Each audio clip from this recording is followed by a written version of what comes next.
Dear friends, నా ఇప్పుడు మనం నేర్చుకోబోయే ఒక అంశం ఏంటంటే స్కూల్ అసిస్టెంట్ ఫిజికల్ సైన్స్ సంబంధించినటువంటి భాగంలో కెమిస్ట్రీకి సంబంధించినటువంటి దాంట్లో 9th క్లాస్ నుండి ఒక యూనిట్ ఉంది. అది మన చుట్టూ ఉన్న పదార్థం శుద్ధమేనా, is it pure matter around us అనే యూనిట్ మనం నేర్చుకోబోతున్నాము. మన చుట్టూ ఉండబడినటువంటి పదార్థం శుద్ధమేనా. అయితే ఇక్కడ పదార్థము అంటే ఏంది అనేది మనం గతంలో చూడటం జరిగింది. ఇక్కడ 6th, 7th, 8th, 9th, 10thలలో ఏ టాపిక్స్ ఉన్నాయి ఆ టాపిక్స్ బేస్ చేసుకొని ఫస్ట్ బేసిక్ మీద పట్టు మంచిగా సాధించిన తర్వాత 10th అనే ఇంటర్మీడియట్తో కలిపి మనకు ఉండబడిన చాప్టర్ల మీద మనం చదువుకుంటూ పోయినట్లయితే ఇటు ఎస్జిటికి మరియు స్కూల్ అసిస్టెంట్కి రెండు మల్టీపర్పస్గా ఉపయోగపడే అవకాశం ఉన్నది. కాబట్టి మనం టెక్స్ట్ బుక్ బేస్ చేసుకునే మనం ప్రతి పాయింట్ను అనలైజ్ చేసుకుంటూ వెళ్ళిపోతున్నాం. కాబట్టి జాగ్రత్తగా వినడానికి ప్రయత్నం చేయండి. అయితే ఇక్కడ మీ అందరికీ తెలుసు పదార్థము అంటే ఏంది, ఓవరాల్ కాన్సెప్ట్ ఉండాలండి. ఫస్ట్ ఈ 9th క్లాస్లో ఉండబడినటువంటి యూనిట్లో పదార్థము అంటే ఏంటి, పదార్థాన్ని ఎన్ని రకాలుగా విభజించినారు. 2 రకాలండి, శుద్ధమైన పదార్థాలు, మిశ్రమాలు. శుద్ధమైనటువంటి పదార్థాలు మళ్ళీ 2 రకాలు, మూలకాలు, నెక్స్ట్ సమ్మేళనాలు. మూలకాలు, సమ్మేళనాలు. మూలకాలు అంటే ఏంటి, వాటి ఉదాహరణలు.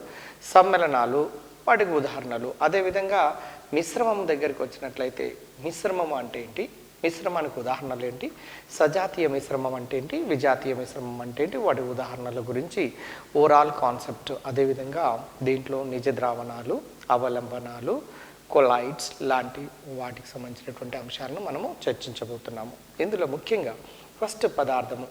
ఏదైనా ఒకటి కొంత స్థలాన్ని ఆక్రమించి భారాన్ని కనుక కలిగి ఉంటే అది పదార్థం అవుతుంది. దానికి ఉదాహరణ రాయి, బల్ల, చెక్క, పెన్ను, పేపర్, ఏవైనా ఇవన్నీ పదార్థాలు అవుతున్నాయి. ఈ పదార్థాన్ని సైంటిఫిక్గా మనము విభజన చేస్తే శుద్ధమైన పదార్థాలు, మిశ్రమ పదార్థాలు అని 2 రకాలు. శుద్ధమైనటువంటి పదార్థము అంటే ఏంటి, మిశ్రమ పదార్థం అంటే ఏంటి. ఏదైనా ఒక పదార్థాన్ని మనము ఎక్కడైనా కట్ చేస్తూ లేదా చూసినట్లయితే ఆ పదార్థం లోపల మొత్తం కూడా ఒకే విధంగా కలిగి ఉన్నట్లయితే అది శుద్ధమైన పదార్థము అంటారు. శుద్ధమైనటువంటి పదార్థము అంటాము. జనరల్గా మీరు శుద్ధమైనటువంటి పదార్థాల కింద మూలకాలు వస్తాయి, రెండవది సమ్మేళనాలు. మూలకము అంటే మీకు తెలుసు కదండి, సజాతీయ పరమాణువుల చేత ఏర్పడ్డ పదార్థ రూపము. అంటే the matter which contains identical atoms. శుద్ధమైనటువంటి ఒకే రకం. ఉదాహరణకు బంగారు కడ్డీని తీసుకుంటే బంగారు పరమాణువులే ఉంటుంది, అవి మూలకము అవుతుంది. మూలకము స్వభావాన్ని బట్టి లోహాలు, అలోహాలు, అర్ధలోహాలు వస్తాయండి. అది పదార్థం అనే యూనిట్లో మనం చూసాము. మూలకము దానికి ఉదాహరణకు లోహాలు, అలోహాలు, అర్ధలోహాలు తీసుకోవచ్చు. ఇక సమ్మేళనాలు. సమ్మేళనాలకు మీకు చక్కటి ఉదాహరణ నీరు అనేది ఒక సమ్మేళనం అండి. చక్కెర అనేది ఒక సమ్మేళనము. మనకు 10th బుక్లో ఇచ్చినటువంటి కాపర్ సల్ఫేట్ CuSO4 అనేది ఒక సమ్మేళనము. ఉప్పు, సాధారణమైన ఉప్పు, సోడియం క్లోరైడ్ అనేది ఒక సమ్మేళనము. సమ్మేళనము అంటే సమ్మేళనం అనేది కూడా ఒక పదార్థం యొక్క రూపమే. ఇది 2 కానీ అంతకంటే ఎక్కువ మూలక పరమాణువులు ఒక నిర్దిష్టమైనటువంటి నిష్పత్తిలో కలవగా ఏర్పడినటువంటి పదార్థ రూపాన్ని సమ్మేళనము అంటారు. For example, you take the water. Water యొక్క ఫార్ములా H2O. అంటే ఖచ్చితంగా ఎక్కడ పోయినా ఈ ప్రపంచంలో అమెరికా, ఇండియా, జపాన్, మీరు ఎక్కడ పోయినా కూడా H2O ఫార్ములా అని రాస్తాం. 2 హైడ్రోజన్లు ఒక ఆక్సిజన్తో కలయిక వల్ల మాత్రమే నీరు అనే సమ్మేళనం ఏర్పడుతుంది. అంటే వాటర్ ఫామ్ కావడానికి 2:1 రేషియోలో హైడ్రోజన్, ఆక్సిజన్లు అవసరం అనేది మనకు అర్థమవుతున్నది. సో నిర్దిష్టమైనటువంటి నిష్పత్తి అనేది కనపడుతున్నదండి. ఆ నిష్పత్తిలో ఉన్నప్పుడు మాత్రమే సమ్మేళనం ఏర్పడుతుంది. అయితే సమ్మేళనాన్ని రసాయనికంగా విభజిస్తే మూలకాలు ఏర్పడతాయి. కానీ సమ్మేళనము కూడా కెమిస్ట్రీ ప్రకారము శుద్ధమైనటువంటి పదార్థం కిందకే తీసుకుంటాము. ఇక మిశ్రమాల దగ్గరికి వచ్చినట్లయితే మిశ్రమము 2 లేదా అంతకంటే ఎక్కువ పదార్థాలు కలవగా, యాంత్రికంగా కలవగా ఏర్పడినటువంటి పదార్థ రూపాన్ని మిశ్రమము అంటారు. మీకు గతంలో గుర్తు చేశాను. మిక్చర్, మిశ్రమము అంటే మీరు ఏదైనా స్వీట్ షాప్కి పోయి ఏదైనా మిక్చర్ ఇవ్వండి, చూడండి అన్ని రకాల పల్లి, బూందీ, అనేక రకాల వాటితో కల్పిస్తారు. వాటిని తీయటం కూడా చాలా ఈజీ. మిశ్రమం లోపల ఉండబడిన అనుఘటకాలను సులభంగా తీయవచ్చు సమ్మేళనంలో కంటే పోల్చి చూసినట్లయితే. అయితే ఈ మిశ్రమం అనేది గాలి అనేది ఒక మిశ్రమము, వాటర్ గ్యాస్ అనేది ఒక మిశ్రమము, సెమీ వాటర్ గ్యాస్ అనేది ఒక మిశ్రమము, ఇలా చాలా రకాల మిశ్రమాలను మనం ఉదాహరణగా తీసుకోవచ్చు. అయితే మిశ్రమాలను ఒకదానిలో ఇంకొకటి కలిసిపోయే దాన్ని బట్టి రెండు రకాలుగా చేస్తాము. ఒకటి సజాతీయమైన మిశ్రమాలు, రెండు విజాతీయమైన మిశ్రమాలు. మీకు తెలుసు సజాతీయమైన మిశ్రమాలు అంటే ఒక ద్రవ పదార్థంలో ఇంకొక ద్రవ పదార్థం పూర్తిగా కరిగిపోవటం, కలిసిపోవటం, ఏకరీతిగా ఉండిపోవటం. ఉదాహరణకు గాలి ఒక మిశ్రమము, ఇది సజాతీయమైన మిశ్రమము, ఇది రెండు పొరలుగా విడగొట్టలేము కాబట్టి ఇది సజాతీయమైన మిశ్రమము. ద బెస్ట్ ఎగ్జాంపుల్, నీటి లోపల కొంత ఆల్కహాల్ను కలపండి, నీటికి కొంత ఆల్కహాల్ను కలపండి, ఆ రెండింటిని చెక్ చేసి చూసినట్లయితే హైడ్రోజన్ బంధాల వలన ఒకదానితో ఇంకొకటి కలిసిపోతాయి కాబట్టి అది కూడా సజాతీయమైన మిశ్రమానికి ఒక ఉదాహరణ.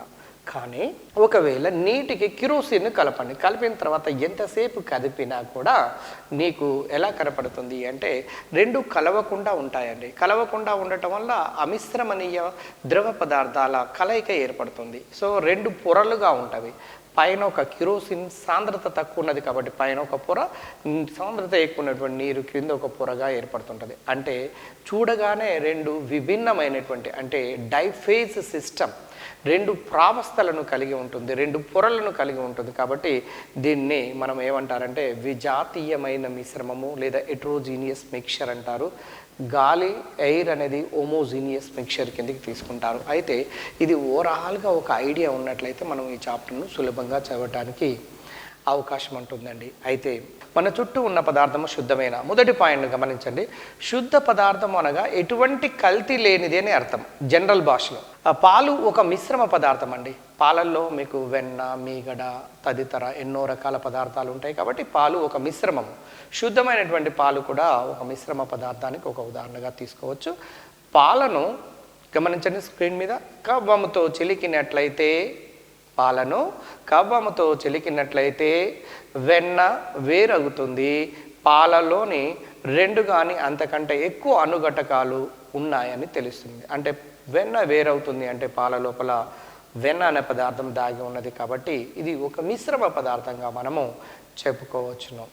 వ్యాపారాత్మకంగా పాల నుండి వెన్నను తీయటానికి ఒక అపకేంద్ర యంత్రాన్ని వాడుతారండి. దాన్ని సెంట్రిఫ్యూగ్ మిషన్ అంటారు. సెంట్రిఫ్యూగ్ మిషన్ మీరు ల్యాబ్లో పులిపోతే ఇవి గమనిస్తూనే ఉంటారు. వైద్యశాలలో మీరు గమనించండి, డాక్టర్స్ దగ్గరికి వెళ్ళినప్పుడు బ్లడ్ అండ్ యూరిన్ టెస్ట్ అంటే రక్తమూత్ర పరీక్షలను చేయడానికి ఈ సెంట్రిఫ్యూగ్ మిషన్లను వాడుతూ ఉంటుంటారు. ఈ మిషన్ల ద్వారా వాళ్ళకు అంటే రక్తాన్ని లేదా మూత్రాన్ని పరిశీలన దాంట్లో ఉండబడే కాంపోనెంట్స్ గుర్తించడానికి ఈ సెంట్రిఫ్యూగ్ మిషన్ లేదా అపకేంద్ర యంత్రాన్ని వాడతారండి. దీనివల్ల మనకు అనేక రకాల లాభాలను కలిగి ఉన్నాము. చూడండి, ఈ అపకేంద్ర యంత్రాల్లో భారయుతమైనటువంటి కణాలు తోసివేయబడతాయి, తేలికపాటి కణాలేమో పైకి తేలుతాయి. అంటే మనము బాగా వేగంతో తిరిగినప్పుడు ఆ ద్రవ పదార్థాల మిశ్రమం లోపల ఉండబడినటువంటి తేలికపాటి కణాలేమో పైకి వస్తాయి, భారమైనటువంటి ఈ సాంద్రత కలిగినటువంటి కణాలేమో కిందికి చేరుకుంటాయి. ఈ విధంగా వేరువేరు పొరలుగా మనము గమనించడానికి అవకాశం ఉంటుంది. అయితే నీటిలో కొన్ని ఖనిజ లవణాలు కరిగి ఉంటాయండి. మీ అందరికీ తెలుసు నీటి లోపల కొన్ని రకాల ఖనిజ లవణాలను కలిగి ఉంటున్నాయి. అయితే మనం ఇప్పుడు చెప్పుకున్నట్టుగానే పదార్థాలు రెండు రకాల పదార్థాలు అని 9th క్లాస్ సిలబస్లో ఇచ్చినటువంటి దాని ప్రకారము, ఎందుకంటే టెక్స్ట్ బుక్ మాత్రమే ప్రధానమైనటువంటిది గమనించండి. డిఎస్సి ఎగ్జామినేషన్ అదే whereas when you're taking the groups examinations either prelims of civils కావచ్చు, ఇంకేదైనా ఎగ్జామినేషన్ తీసుకొని చూడండి, అక్కడ ఇన్ జనరల్గా ఆడటానికి అవకాశం ఉంటుంది. కానీ డిఎస్సిలో టెక్స్ట్ బుక్ను మాత్రమే బేస్ చేసుకుంటారు. అదే జనరల్ నాలెడ్జ్ అయితే బయట నుంచి రావడానికి అవకాశం ఉంటుంటుంది. కాబట్టి మీరు టెక్స్ట్ బుక్ లోపల ఉండవన్న ప్రతి లైన్ను, ప్రతి ఇంపార్టెంట్ పాయింట్ను మీ స్క్రీన్ మీద ఉంచడం జరుగుతున్నది. ప్రతి పాయింట్ని మీరు విశ్లేషించి చూడండి, వివరణను కూడా అబ్జర్వ్ చేయండి. అయితే ఇక్కడ ఒకటి శుద్ధమైనవి, రెండు మిశ్రమ పదార్థాలు. సాధారణంగా రెండు లేదా అంతకంటే ఎక్కువ రకాల అణుఘటకాల కలయిక ద్వారా ఏర్పడినటువంటి దాన్ని మిశ్రమము అంటారు. చూడండి, రెండు కానీ అంతకంటే ఎక్కువ అణుఘటకాల ద్వారా ఏర్పడినటువంటి అణుఘటకాన్ని గాలి ఒక మిశ్రమము. ఎలా చెప్పండి, మీరు ఊహించండి చూద్దాము. నీటి ఆవిరి ఉంటుంది గాలిలో, నైట్రోజన్ ఉంటుంది, ఆక్సిజన్ ఉంటుంది, జడవాయువులు ఉంటాయి, ఇంకా తదితర చాలా రకాల వాటితో కూడుకొని ఉంటుంది. కాబట్టి ఇది గాలి అనేది కూడా ఒక మిశ్రమ పదార్థం. కానీ ఒకదానితో ఇంకొకటి బాగా కలిసిపోయి ఏకరీతిగా ఉండటం వల్ల ఎక్కడ తీసినా కూడా ఏకపొరను కలిగి ఉంటుంది. కాబట్టి ఇది సజాతీయమైన మిశ్రమానికి చక్కటి ఉదాహరణగా మనం తీసుకోవచ్చును. మిశ్రమంలోని పదార్థాలు భౌతికంగానే కలుస్తాయి కానీ రసాయనికంగా కాదు. It's a very very important point in the DSC examination point of view.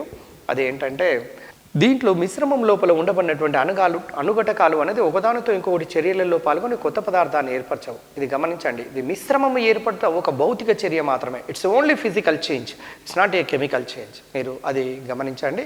ఇక్కడ ఒకవేళ రసాయనిక చర్య జరిగితే కొత్త ఫార్ములా, కొత్త కాంపౌండ్ ఏర్పడేది. ఎట్టి పరిస్థితి లోపల మిశ్రమాలు ఏర్పడడంలో కొత్త కాంపౌండ్ అనేది ఏర్పడడం లేదు. అంటే అణు సంఘటనల లోపల మార్పు అనేది మనకు కనిపించదు అనే విషయము భౌతిక రసాయనిక చర్యలు ముందుగా చెప్పుకున్నటువంటి టాపిక్ ద్వారా మీకు ఈజీగా అర్థమవుతుంది.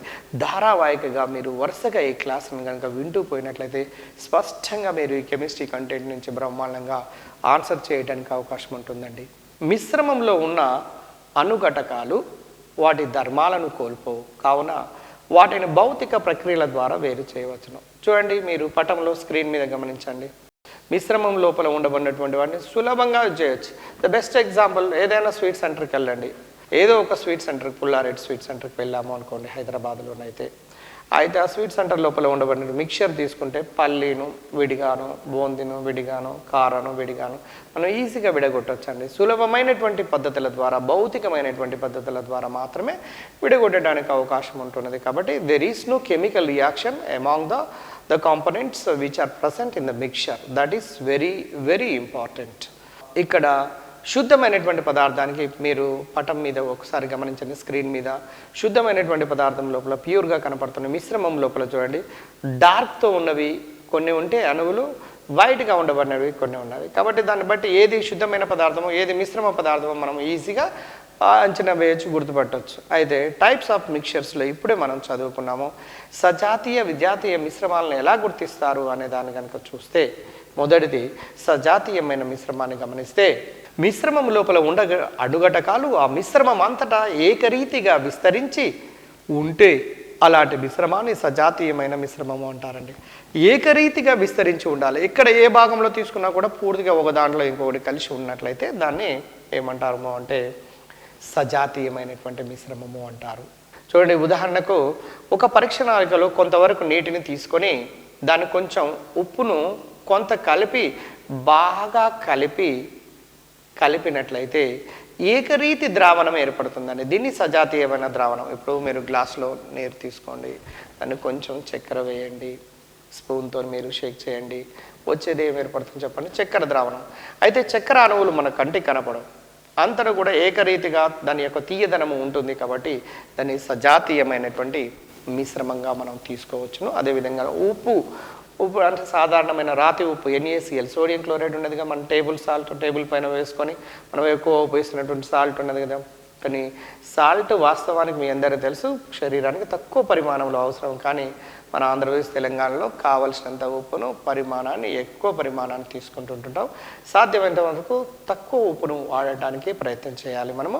అయితే అలాంటి ఉప్పును కూడా నీటి లోపల కరిగించినట్లయితే చక్కగా ధారాళంగా కరిగిపోయి ఒక దాంట్లో ఇంకొకటి కలిసిపోయి ఏకరీతి మిశ్రమం ఏర్పడుతుంది. కాబట్టి సోడియం క్లోరైడ్ అనే జల ద్రావణము అన్నది ఒక సజాతీయమైన మిశ్రమానికి ఒక ఉదాహరణగా తీసుకోవచ్చును. అదేవిధంగా గాలి అనే ఒక మిశ్రమాన్ని ఒక సజాతీయమైన మిశ్రమంగా తీసుకోవచ్చు. చక్కెర యొక్క ద్రావణము కూడా ఒక సజాతీయమైన మిశ్రమానికి ఒక ఉదాహరణగా తీసుకోవచ్చును. అయితే ఇక్కడ గమనించండి, మీకు ఇవ్వబడినటువంటి ఉదాహరణలు స్క్రీన్ మీద. గాలి ఒక సజాతీయమైన మిశ్రమ ద్రావణము, అదేవిధంగా చక్కెర ద్రావణము ఒక సజాతీయమైన ద్రావణము. నెక్స్ట్ నిమ్మకాయ రసము. నిమ్మకాయ రసాన్ని షర్బత్లాగా మనం తయారు చేస్తాం చూడండి. వేసవి కాలంలోనైతే నీరు ప్లస్ నిమ్మరసము ప్లస్ చక్కెర ఉప్పుల యొక్క మిశ్రమాన్ని ఒక సజాతీయమైనటువంటి ద్రావణము. మన టెక్స్ట్ బుక్ లోపల ఈ మూడింటిని స్పష్టంగా మెన్షన్ చేశాడండి. కాబట్టి రేపు డిఎస్సిలో ఈ క్రింది వానిలో సజాతీయ ద్రావణం అయినది ఏది, ఈ క్రింది వానిలో సజాతీయమైన ద్రావణము కానిది ఏది అనే ప్రశ్న వేసినట్లయితే ఈ క్రింది వానిలో సజాతీయమైన ద్రావణము గాలి, చక్కెర ద్రావణము, నిమ్మకాయ రసము అంటే డి పైవన్యూ అంటే ఆన్సర్ పైవన్యూ అని పెట్టవలసినటువంటి అవసరం ఉంటుంది. ఒకవేళ ఈ క్రింది వాటిలో సజాతీయ ద్రావణము కానిది ఏది? ఏ గాలి, బి చక్కెర, సి నిమ్మకాయ రసము, డి డి నీరు ప్లస్ కిరోసిన్ అనగానే నీరు ప్లస్ కిరోసిన్లు రెండు ఒక దాంట్లో ఇంకొకటి కరగవు కాబట్టి దాన్ని ఒక విజాతీయమైన మిశ్రమం కాబట్టి మనం హెట్రోజీనియస్ మిక్చర్ కిందకి ఎగ్జాంపుల్గా మనము తీసుకోవచ్చును. విజాతీయమైన ద్రావణము లేదా హెట్రోజీనియస్ మిక్చర్ను ఒకసారి గమనించండి. ద్రావణములో అణుఘటకాలు ఒకదానితో ఇంకొకటి కరగకుండా ఉంటూ వేరు వేరు పొరలు లేదా ప్రావస్థలు లేదా లేయర్స్ని కలిగి ఉంటే అలాంటి దాన్ని విజాతీయ ద్రావణము అంటారు అనే విషయాన్ని మనం ఇప్పుడే గమనించాము. ఎలాంటి మనకు ప్రాబ్లం లేదు అర్థం కావటం లోపల. ఉదాహరణకు కిరోసిన్ ప్లస్ నీరు తీసుకున్నాము. అట్లానే ఉదాహరణకు నీరు ప్లస్ నూనెలు ఏవైనా ఆయిల్స్ తీసుకోండి, అవి కూడా ఒక దాంట్లో ఇంకొకటి కరగకుండా ఉంటుంటాయి. మీరు ఉదాహరణ చూడండి, ఒక పరీక్ష నాళికలో కొంత కిరోసిన్ తీసుకొని దానికి ఉప్పుని కలిపి గిలకరించినట్లయితే కరగదు.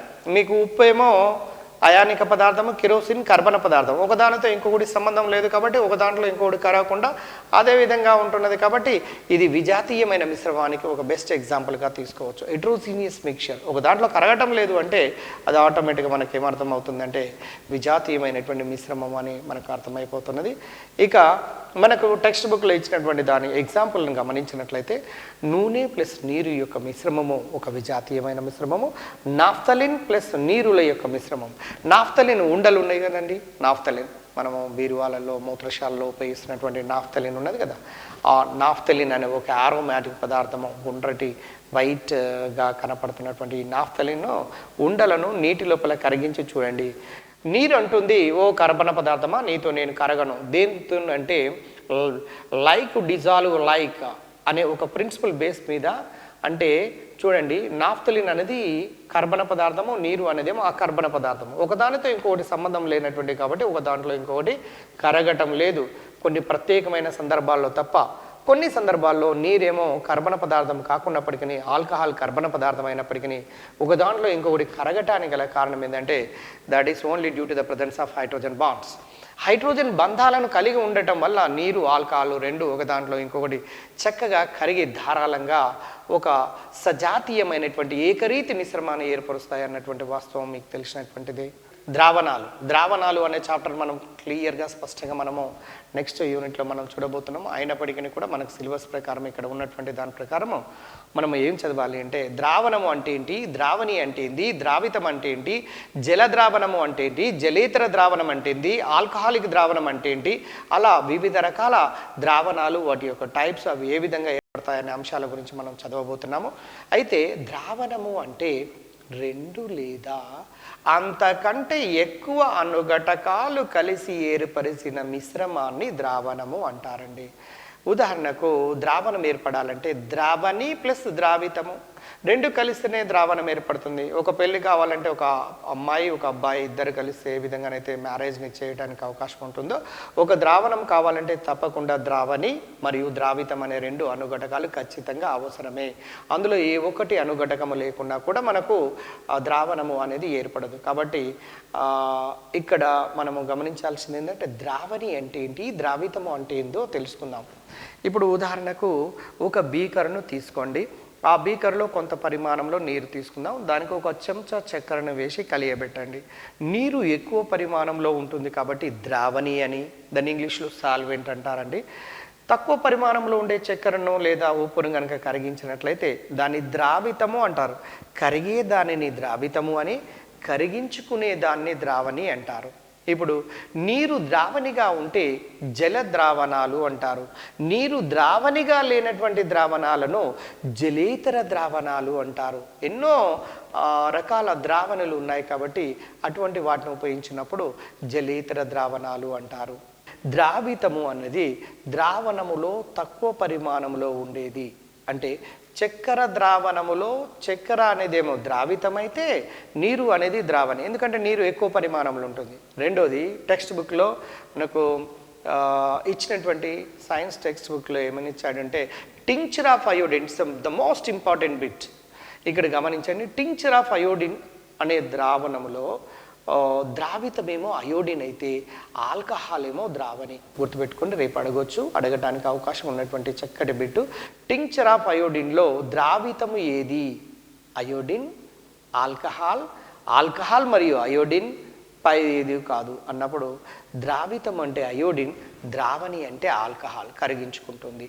అయితే ఇక్కడ కొన్ని సందర్భాల్లో ట్విస్ట్ చేసి ఇచ్చినట్లయితే గమనించండి.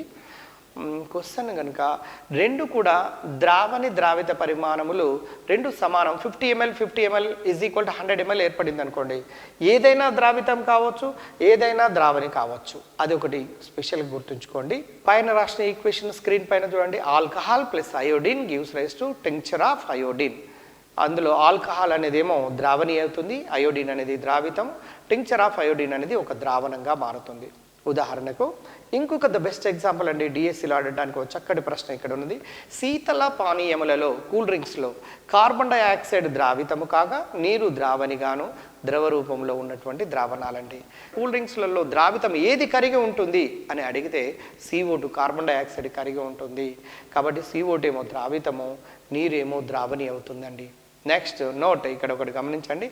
అన్ని ద్రావణాలు మిశ్రమాలే, కానీ అన్ని మిశ్రమాలన్నీ కూడా ద్రావణాలు కాలేవు అనే విషయాన్ని గమనించండి. మీరు ద్రావణము, చక్కెర ద్రావణము, లవణ ద్రావణమును కనుక తీసుకున్నట్లయితే ద్రావణాలలో ఉండబడిన దాన్ని కొన్ని అంశాలను చూద్దాం. దాని ధర్మాలను మామూలుగా మనం 9th క్లాస్ బుక్లో ఇచ్చినటువంటి ఒక 4 ముఖ్యమైన ధర్మాలు ఉన్నాయి. ద్రావణములో ఉండబడిన కణాలను మనం కంటితో చూడలేము. ఉదాహరణకు గ్లాస్ నీటిలో ఒక స్పూన్ చక్కెరను వేసి కలియబెట్టిన తర్వాత మనము చూడాలని ప్రయత్నం చేస్తే, అంటే చక్కెర యొక్క కణాలను ప్రయత్నం చేస్తే మనం కంటితో మనం చూడలేము. We are unable to see the particles of the sugar which is present in the water. This is very important. అంటే ద్రావణము లోపల ఉండబడినటువంటి ద్రావిత కణములను, కరిగి ఉన్నటువంటి కణాలను మనం కంటితో చూడలేము. ఒకటి, నెంబర్ 1. ఏ ద్రావణము ఏర్పడుటనైనా ఒక భౌతిక చర్య మాత్రమే. It's only physical change, it's not a chemical change. ఏ ద్రావణమైనా కావచ్చు, ఘన ద్రావణం కావచ్చు, ద్రవ ద్రావణం కావచ్చు, వాయు ద్రావణం కావచ్చు. ఏ ద్రావణం ఏర్పడైనా ఒక భౌతికమైన చర్యనే. ప్రతి ద్రావణం ఏర్పడాలంటే ద్రావణి ప్లస్ ద్రావితము, ఈ రెండింటి యొక్క కలయికతో మాత్రమే ద్రావణం అనేది ఏర్పడుతుంది అన్న విషయము మీకు తెలిసినటువంటిదే. ఇవి ద్రావణాల యొక్క ధర్మాల్లో ముఖ్యమైనటువంటివి. ద్రావణాలు తమ గుండా ప్రసరించే కాంతి పుంజాన్ని పరిక్షేపణ చెందించలేవు, అందుకే కాంతి మార్గాన్ని ద్రావణము లోపల చూడలేము అనే విషయాన్ని మీకు అర్థమవుతుంది. అంటే టిండాల్ ప్రభావం నిజ ద్రావణాల్లో కనిపించదు చూడండి, అదే కొలాయిడ్స్లలో కనపడుతుంటుంటుంది. కొలాయిడ్స్ అంటే ఏంటి, తర్వాత కాంజిక బకములు అంటే ఏంటి, నెక్స్ట్ అవలంబనాలు అంటే సస్పెన్షన్స్ అంటే ఏంటి విషయాన్ని మనం ఇప్పుడు చూస్తాము. అయితే దానికంటే ముందల ఇప్పుడు ద్రావణము యొక్క ధర్మాలు. ఇప్పుడు ద్రావణము లోపల ఉండబడిన ద్రావిత కణాలను చూడలేము. ఒకటి, ద్రావణం ఏర్పడుట భౌతిక చర్య మాత్రమే. రెండవది, ద్రావణం ఏర్పడాలంటే ద్రావణి ప్లస్ ద్రావితం యొక్క కలయిక వలన మాత్రమే ద్రావణం ఏర్పడుతుంది అనేది. నెక్స్ట్, ద్రావణాల గుండా కాంతిని ప్రసరింపచేసినట్లయితే ద్రావితానికి సంబంధించినటువంటి కణాలను పరిక్షేపణం చెందించలేవు, కాబట్టి టిండాల్ ప్రభావాన్ని నిజమైనటువంటి ద్రావణాలు చూపలేవు అన్న విషయాన్ని మీకు తెలిసినటువంటిదే. అయితే ఇక్కడ ఒక ఇంపార్టెంట్ వర్డ్ ఉందండి, గాఢత. Nothing but concentration. అసలు గాఢత అంటే ఏంటి? గాఢత అనే పదము ద్రావణాలకు సంబంధించినటువంటి చాప్టర్ దగ్గర నిరంతరం వాడుతూ ఉంటాము. గాఢతను తెలియజేసే పద్ధతులు molarity, normality, formality, mole fraction, ఘనపరిమాణ శాతము, భార శాతము, భార భాగము, అనేక రకాల మెథడ్స్ను ఉపయోగించి గాఢతను కనుక్కుంటారు. అసలు గాఢత అంటే ఏంటిదో చెప్తా చూడండి. ఏదైనా ఒక ద్రావణాన్ని తీసుకున్నట్లయితే ఆ ద్రావణము లోపల కరిగి ఉన్న ద్రావిత పరిమాణాన్ని తెలియచేసేదాన్ని గాఢత అంటారండి. ద్రావణములో ద్రావిత పరిమాణాన్ని తెలియచేసేదాన్ని గాఢత అంటారు. ద్రావణిలో ఎక్కువ పదార్థం కరిగి ఉంటే గాఢత ఎక్కువ ఉందని, ద్రావణములో తక్కువ పదార్థం కరిగి ఉంటే గాఢత తక్కువ ఉందని మనము జనరల్గా తెలియచేస్తాము. నిర్దిష్టమైనటువంటి ఉష్ణోగ్రత వద్ద ఒక సంతృప్త ద్రావణంలో కరిగి ఉన్న ద్రావిత పరిమాణాన్ని ఆ ఉష్ణోగ్రత వద్ద దాని యొక్క ద్రావణీయత అంటారు, దాన్ని సాల్యుబిలిటీ అని కూడా పిలుస్తారు. సాల్యుబిలిటీ అంటే ఒక రకంగా కరిగే గుణాన్ని తెలియచేస్తుంది. ఒక ద్రావణిలో ఎంత పదార్థం ఎంత పరిమాణంలో కరిగి ఉంది అనే దాన్ని బట్టి ముఖ్యంగా 3 రకాల ద్రావణాలను చేస్తారండి. ఒకటి సంతృప్త ద్రావణము, 2 అసంతృప్త ద్రావణము, 3 అతి సంతృప్త ద్రావణము. చూడండి, సంతృప్త ద్రావణం అనేది ఎలా ఏర్పడుతుంది చెప్పండి. ఒక ద్రావణిలో ఎంతైతే ద్రావితము కరగబడాలో అంతే కరిగి ఉన్నట్లయితే దాన్ని సంతృప్త ద్రావణం అనేది, ఇది స్థిరమైన ద్రావణము. ఎంత కరగాలో అంతే కరుగుతూ ఉంటుంది. అసంతృప్త ద్రావణం అంటే ఏ ద్రావణిలోనైతే ఎంతైతే ద్రావితం కరగాడాలో అంతకంటే తక్కువ కరిగింది అనుకోండి, దాన్ని అన్సాచురేటెడ్ సొల్యూషన్ లేదా అసంతృప్త ద్రావణం అంటారు. లేదా అతి సంతృప్త ద్రావణం, మూడోది సూపర్ సాచురేటెడ్ సొల్యూషన్. ఒక ద్రావణంలో ఎంతైతే కరగాలో కరగవలసినటువంటి దానికంటే చాలా ఎక్కువ మోస్తాదులో, ఉదాహరణకు ఒక గ్లాసు నీటిలో 10 గ్లాసుల చక్కెరను పోస్తే ఏమైపోతుంది చెప్పండి, అతి సంతృప్త ద్రావణం ఏర్పడుతుంది. అంటే తాను కరిగించుకోలేనటువంటి స్థితి ఏర్పడుతుంది. కాబట్టి అటువంటి దాన్ని అతి సంతృప్త ద్రావణము అంటారు. అతి సంతృప్త ద్రావణం అనేది కూడా ఒక రకంగా స్థిరమైనటువంటి ప్రక్రియ కాదు, స్థిరమైనటువంటి ద్రావణము కాదు. అసంతృప్త అతి సంతృప్తలు స్థిరమైనవి కావు, ఓన్లీ సంతృప్త ద్రావణం మాత్రమే, సాచురేటెడ్ సొల్యూషన్ మాత్రమే, స్టేబుల్ సొల్యూషన్.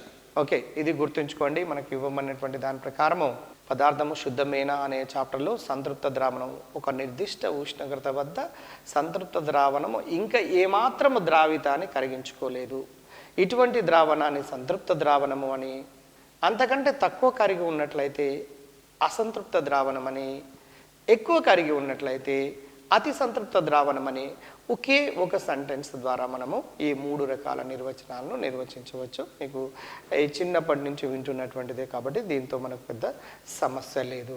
కరిగే రేటును ప్రభావితం చేసే అంశాలు నీటి ఉష్ణోగ్రత, అంటే నీటికి కలిగింపచేసే ఉష్ణోగ్రత మీద, కరిగే లేదా ఉప్పు కణాల యొక్క పరిమాణం, కరుగుతున్నటువంటి ద్రావిత కణాలు ఉంటాయి చూడండి, వాటి యొక్క పరిమాణం సైజ్ మీద ఆధారపడి ఉంటుంది.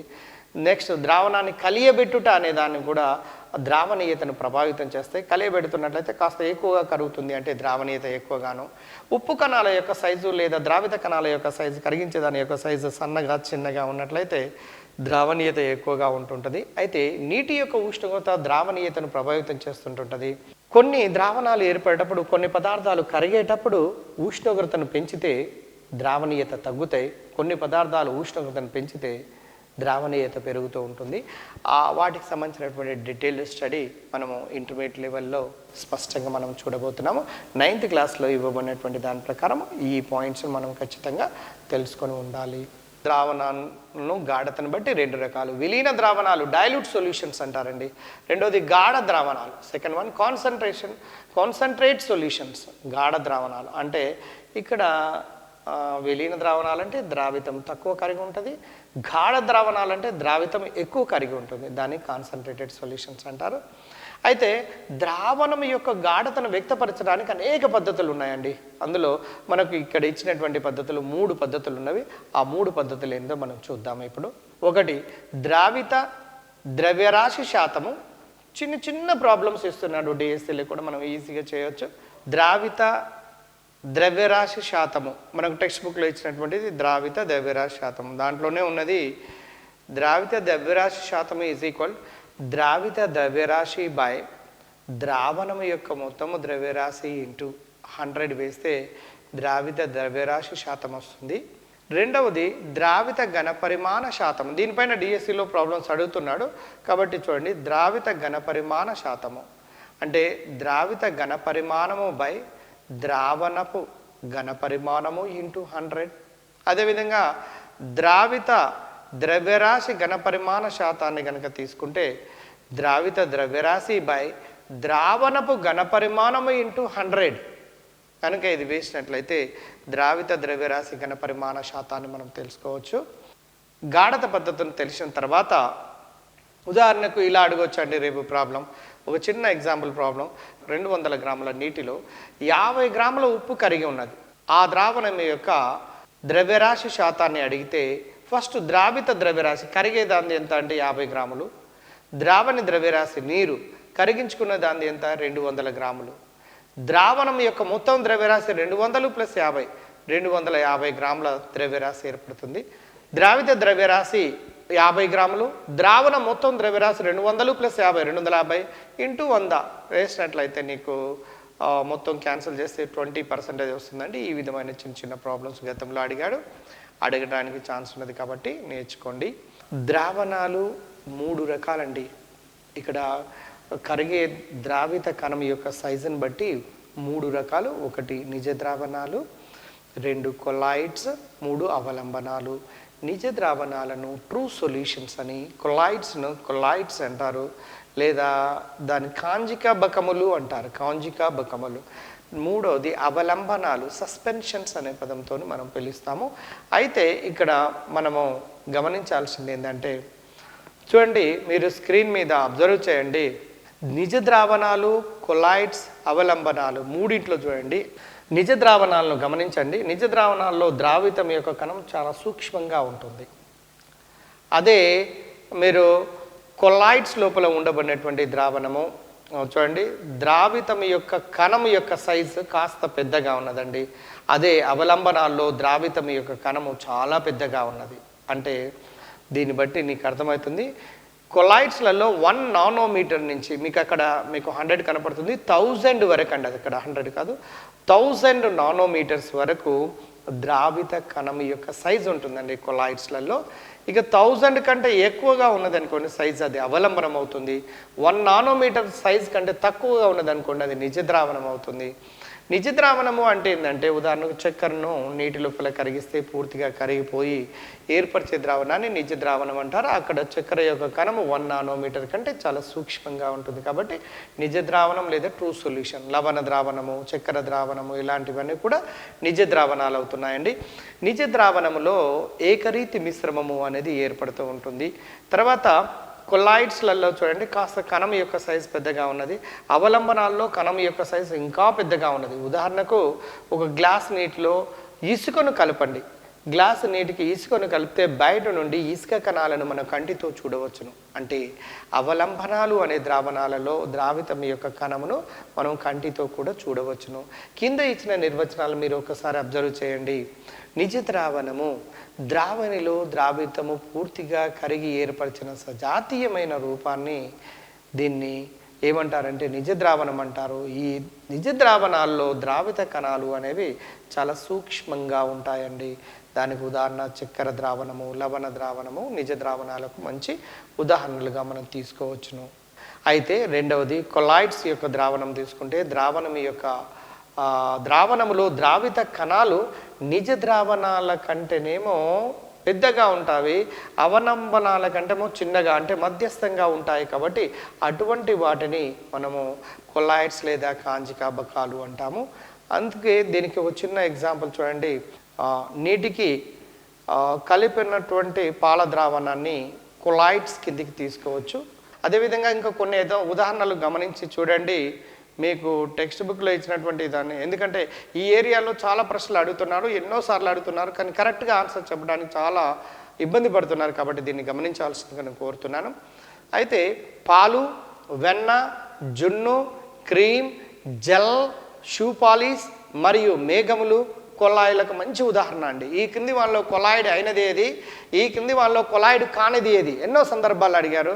ఇక్కడ ఈ ఎగ్జామ్ రాస్తున్నటువంటి అభ్యర్థులు చాలామంది కన్ఫ్యూజ్ అవుతున్నారు. కాబట్టి ఇక్కడ జాగ్రత్త వహించవలసిందిగా కోరుకుంటున్నాను. పాల నుంచి వస్తున్నటువంటి వెన్న నుంచి పాల నుంచి తయారవుతున్నటువంటి జున్ను లాంటిది, అట్లనే cream, gel, next shoe polish లాంటివి మరియు మేఘాలను కనుక తీసుకోవచ్చు మనము. ఈ కొలాయిడ్స్కు మంచి ఉదాహరణలు. కొలాయిడ్స్ కూడా విజాతీయమైన మిశ్రమాలే. మీకు తెలుసు, నిజమైన ద్రావణాలేమో సజాతీయమైన మిశ్రమాలు, ఒక దాంట్లో ఒకటి కరిగిపోయాయి. కానీ కొలాయిడ్స్ మాత్రము విజాతీయమైన మిశ్రమాలు, పూర్తిగా కరగకుండా కొంచెం పాక్షికంగా కరిగినట్టుగా, అంటే 2 పొరలుగా కొంతవరకు గమనించవచ్చు. కాబట్టి ఇక్కడ విజాతీయమైన మిశ్రమాల కిందకి తీసుకోవచ్చు. అదేవిధంగా అవలంబనాలు కూడా ఇసుక ప్లస్ నీరు కలిసినటువంటి ద్రావణాన్ని అవలంబనము కిందకి తీసుకుంటాము. ఇసుక యొక్క కణాలు, ద్రావితం యొక్క కణాలు చాలా పెద్దగా ఉన్నట్లయితే వాటిని అవలంబనాలు అంటారని, అందులో కూడా నీరు, ఇసుకలు 2 పొరలుగా కనపడుతున్నాయి కాబట్టి అది కూడా ఒక విజాతీయ మిశ్రమానికి ఉదాహరణగా తీసుకోవచ్చు. అంటే నిజ ద్రావణాలేమో సజాతీయమైన మిశ్రమాలు, కొలాయిడ్స్ మరియు అవలంబనాలేమో విజాతీయమైన మిశ్రమాలకు మంచి ఉదాహరణగా మనము తీసుకోవచ్చును. కొలాయిడ్స్ గురించి మాట్లాడేటప్పుడు 2 పదాలు చాలా ముఖ్యమైనవండి. ఒకటి విక్షేపణ ప్రావస్థ, డిస్పర్స్డ్ ఫేజ్. విక్షేపణ ప్రావస్థ, రెండవది విక్షేపణ యానకము డిస్పర్స్డ్ మీడియం. చూడండి డియర్ ఫ్రెండ్స్, మీకు ఇక్కడ అర్థం కావాలంటే చాలా కేర్ఫుల్గా గమనించాలి. ఎందుకంటే ఈ కొలాయి లోపల విక్షేపణ ప్రావస్థ ఏది, విక్షేపణ యానకం ఏది అంటాడు. అన్నప్పుడు ఆన్సర్ చెప్పడం కొద్దిగా కష్టంగా అవుతుంది. ఎప్పుడు మనకు అర్థమవుతుంది అంటే దీనిని ఈ విధంగా పోల్చండి. విక్షేపణ ప్రావస్థ అంటే తక్కువ పరిమాణం ఉండేది. ఒక రకంగా ద్రావితమును విక్షేపణ ప్రావస్థ అని బాగా గమనించండి. ద్రావితమును తక్కువ పరిమాణంలో ఉండేదాన్ని విక్షేపణ ప్రావస్థ డిస్పర్సల్ ఫేజ్ అని, ఎక్కువ పరిమాణంలో ఉన్నట్లయితే దాన్ని విక్షేపణ యానకము అంటే డిస్పర్స్డ్ మీడియం అంటారండి. ఆ విధంగా మనము దీన్ని గుర్తుంచుకోవచ్చు. అంటే విక్షేపణ ప్రావస్థ విక్షేపణ యానకములు కలిసినప్పుడు మాత్రమే కొలాయిడ్ అనే ద్రావణం ఏర్పడుతుందన్న విషయం మనకు అర్థమవుతుంది. ఫ్రెండ్స్, మీకు అర్థమైనది క్లియర్గా. విక్షేపణ ప్రావస్థ విక్షేపణ యానకముల కలయిక వలన కొలాయిడ్ లేదా కాంజికాబకము అనేది ఏర్పడుతున్నది. అవలంబనము వేరు, కాంజికాబకములు వేరు. మొత్తము 3 రకాల ద్రావణాలు. మొదటిది నీచ ద్రావణము, 2 కొలాయిడ్స్, మూడోది అవలంబన ద్రావణాలు. అవి ద్రావిత కణమును బట్టి వాటిని 3 రకాలుగా వర్గీకరణ చేయటం జరిగినది. చూడండి ఫ్రెండ్స్, మీరు స్క్రీన్ మీద మెల్లగా జాగ్రత్తగా గమనించండి. ఈ ఏరియాలో ఎక్కువ శాతం ప్రశ్న అడగడానికి అవకాశం ఉన్నది కాబట్టి గమనిస్తూ ఉండండి. నెంబర్ 1 నిజ ద్రావణము, కొలాయిడ్స్, అవలంబనాలు. నిజ ద్రావణములో ఇది సజాతీయమైన మిశ్రమము అని మనకు తెలుసు. ఒక దాంట్లో ఇంకొకటి కరిగిపోయింది. కొలాయిడ్స్ అనేది విజాతీయమైన మిశ్రమము. అదేవిధంగా అవలంబనాలు కూడా విజాతీయమైన మిశ్రమాలు. అయితే నెక్స్ట్ పాయింట్, నిజ ద్రావణంలో ద్రావిత కణముల యొక్క సైజు చాలా సూక్ష్మంగా ఉంటాయి. కొలాయిడ్స్ లోపల ద్రావిత కణముల యొక్క సైజు మధ్యస్థంగా ఉంటాయి. అదే అవలంబనాల్లో ద్రావిత కణం యొక్క సైజు నిజ ద్రావణాల కంటే కొలాయిడ్ల కంటే ఎక్కువగా ఉంటున్నది. తర్వాత వీటి కణాలను నిజ ద్రావణంలో వీటి కణాలను కంటితో చూడలేము. కరిగిపోయిన తర్వాత చక్కెర నీటిలో కరిగినాక చూడగలుగుతామండి? చూడలేము. నీటిలో లవణాన్ని కరిగిన తర్వాత కంటితో మనము సోడియం క్లోరైడ్ కణాలను చూడగలుగుతామంటే చూడలేము. కాబట్టి వీటి కణాలను కంటితో చూడలేము. అయితే కొలాయిడ్స్ లోపల ఉండబడినటువంటి కణాలను కూడా చూడలేము, కానీ అతి సూక్ష్మమైనటువంటి దర్శనం మాత్రమే అంటే అల్ట్రా మైక్రోస్కోప్ ద్వారా చూడటానికి అవకాశం ఉంటుంది. మనకు అది టెక్స్ట్ బుక్లో ఈ క్లాస్ స్థాయి వరకు ఇవ్వలేదు. టెక్స్ట్ బుక్లో ఇచ్చినటువంటి ఇంటర్మీడియట్ లెవెల్లో ఇచ్చినప్పుడు మనం దాన్ని కన్సిడర్ చేసుకోవాల్సినటువంటి అవసరం ఉంటుంది. అదేవిధంగా ఈ అవలంబనాల్లో వీటిని కంటితో చూడవచ్చండి. అవలంబనం అనగానే మీకు వెంటనే గుర్తు రావాలి, ఇసుకకు నీరుకు కొంచెం ఇసుకను కనుక కలిపినట్లయితే ఇసుక అనేది ఏమో ద్రావితము, నీరేమో ద్రావణి. అంటే బయట నుంచి ద్రావిత కణాలను మనం కంటితో చూడగలుగుతున్నాము. కాబట్టి అవలంబనాల్లోని ద్రావిత కణాలను మనం చూడవచ్చు. ఇక నిజ ద్రావణంలో ద్రావణమంతా ఏకరీతి మిశ్రమము. నెక్స్ట్ కొలాయిడ్స్లో వీటిని కదపకుండా ఉంచితే వీటి కణాలు అడుగు భాగానికి చేరవు. వడబోత ద్వారా వీటిని వేరు చేయము. చూడండి, వడబోత ద్వారా కూడా కొలాయిడ్స్ యొక్క కణాలను మనం వేరు చేయలేము. కానీ అవలంబనాల లోపల ఉండబడినటువంటి కణాలను మాత్రము వేరు చేయవచ్చును. డియర్ ఫ్రెండ్స్, ఇక్కడ ఒకటి పాయింట్ జాగ్రత్తగా గమనించండి. ఈ ద్రావణం అంతా ఏకరీతిగా ఉండటం నిజ ద్రావణాల్లో. అదే కొలాయిడ్స్లోనైతే తీసుకొని చూడండి, స్క్రీన్ మీద అబ్జర్వ్ చేయండి. వీటిని కదపకుండా ఉంచినట్లయితే వీటి కణాలు అడుగు భాగానికి చేరకుండా ఉంటున్నాయి. అందువల్ల వాటిని వడబోట ద్వారా వేరు చేయలేము అన్నటువంటి విషయాన్ని మీకు అర్థమవుతున్నది. ఇక అవలంబనాలు విషయం లోపల చూసినట్లయితే కదపకుండా అవలంబనాలు ద్రావణాన్ని వస్తే ఇసుక యొక్క కణాల యొక్క సైజ్ పెద్దగా ఉంటున్నాయి కాబట్టి అడుగు భాగానికి చేరుతున్నాయి. కాబట్టి వీటిని అడుగు భాగానికి చేరినటువంటి వాటిని వడబోత ద్వారా సులభంగా వేరు చేయడానికి అవకాశం ఉంటుంది.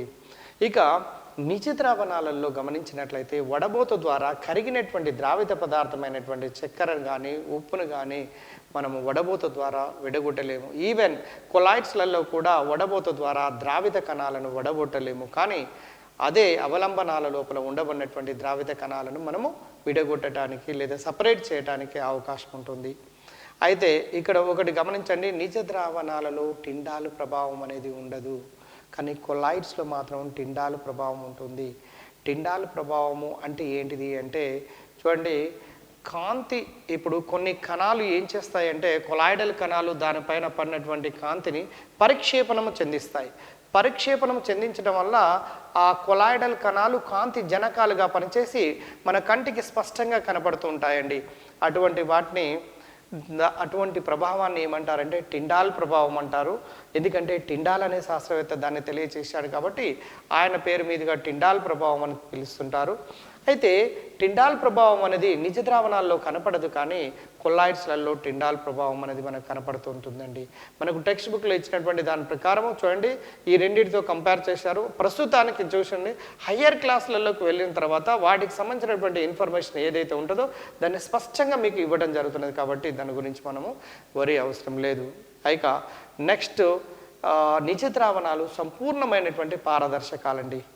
మనకి ఇచ్చినటువంటి టెక్స్ట్ సంపూర్ణమైనటువంటి పారదర్శకాలు, కానీ అదే ఈ కొలాయిడ్స్ని కనుక తీసుకున్నట్లయితే ఇవి పాక్షికమైనటువంటి పారదర్శకాలుగా పనిచేస్తుంటాయి. ఇవి ముఖ్యంగా నిజ ద్రావణాలకు కొల్లాయిడ్స్కు అవలంబనాలకు మధ్యన ఉండబడే ధర్మాల మీద వాటిని ఆధారంగా చేసుకొని పరోక్షంగా అప్లికేషన్ రూపంలో క్వశ్చన్స్ అడుగుతున్నారు. కాబట్టి ద్రావిత కణాలను ఒక్కటి బేస్ చేసుకున్నట్లయితే ఈజీగా మనము అక్కడ ఏరియాలో ఎటువంటి క్వశ్చన్ ఇచ్చినా కూడా మనం సులభంగా క్రాక్ చేయడానికి అవకాశం ఉంటుంది. డియర్ ఫ్రెండ్స్, మీరు అబ్జర్వ్ చేస్తున్నారుగా టిండాల్ ప్రభావం మీద ఏదో రకంగా క్వశ్చన్ అడుగుతున్నారు. కాబట్టి చాలా కాంపిటేటివ్ ఎగ్జామినేషన్లో ఈవెన్ గ్రూప్ 1 గ్రూప్ 2లో సివిల్స్ ప్రిలిమ్స్ లాంటి వాటిల్లో కూడా అడుగుతున్నారు. అయితే ఇక్కడ టిండాల్ ప్రభావాన్ని గురించి మనము చూస్తున్నాము.